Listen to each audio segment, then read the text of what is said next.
윤석열의 승리가 아니라 한동훈의 비겁함만 드러난 결과입니다. 윤석열 대통령이 검찰총장 재직 당시 법무부에서 받은 정직 2개월 징계 처분을 취소해달라며 낸 행정소송의 항소심에서 1심 결과를 뒤집고 승소했습니다. 겉보기엔 윤석열 대통령이 잘못이 없었구나 착각하기 쉽지만 진실은 다릅니다. 한동훈 법무부에 패소할 결심이 나온 결과일 뿐입니다. 2020년 12월 법무부 검사징계위원회는 당시 윤석열 검찰총장에게 재판부 사찰 문건 작성 배포, 채널 A 사건 감찰 수사 방해, 정치적 중립 훼손 등을 이유로 정직 2개월의 징계를 내렸습니다.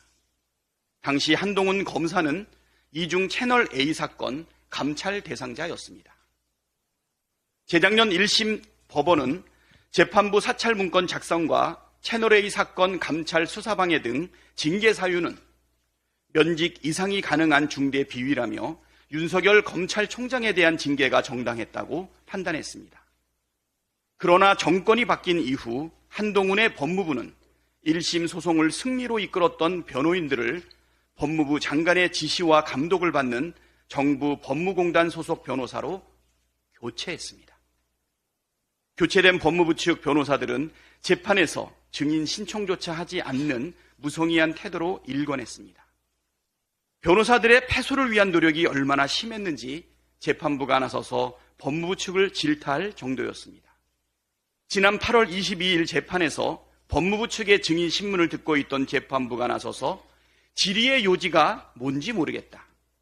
가정에 가정을 더한 뒤 의견을 묻고 있는데 적절치 않다고 저지한 것이 대표적입니다. 재판부는 법무부의 모호한 질문이 이어지자 제가 질문을 고쳐서 개입 신문하겠다라며 직접 증인 신문에 나서기까지 했습니다. 9월 12일 재판에서는 윤 대통령 측이 50분간 최종 변론에 나선 것에 반해 법무부 측은 15분 만에 최종 변론을 끝내버렸습니다. 법무부는 재판 내내 이길 의사가 전혀 없다는 뜻을 행동으로 보여줬고 이번 2심 판결은 그 결과물입니다. 승소를 위해 노력해야 할 법무부 장관으로서의 소임을 망각하고 공적 권한을 사적 이해관계를 위해 남용하는 몰지각한 태도입니다. 이제 한동훈 장관은 형편없는 인사검증 실력에 더해 고위 공직자임에도 공과사를 구별할 의지조차 없다는 사실이 확인되었습니다.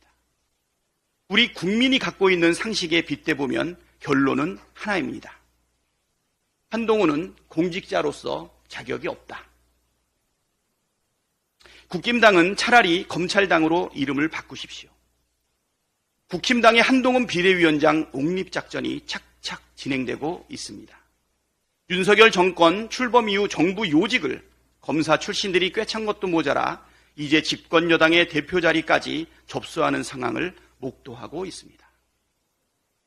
마치 1980년 군사 쿠데타로 정권을 찬탈한 반란군이 군인들을 요직에 앉혔던 것을 연상케 합니다.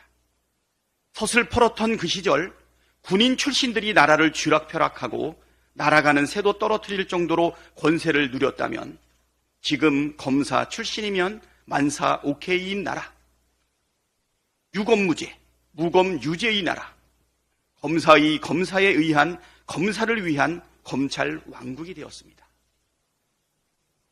한동훈 장관은 비대위원장이 되기 전부터 윤석열 아바타인지 김건희 아바타인지 헷갈릴 정도로 김건희 방탄에 열심입니다. 김건희 여사가 명품백을 받은 것에 대해 몰카 공작이라고 물타기하고 김건희 특검법에 대해서는 악법이라고 호도했습니다. 국민을 바보 취급하는 오만함과 독선이 짙게 배어있는 태도입니다. 공직자 자격도 없지만 정치인으로서도 자격이 없습니다. 영원할 것 같았던 군사 독재 정권도 결국 국민에 의해 끝이 났습니다. 검찰 왕국의 말로도 마찬가지가 될 것입니다.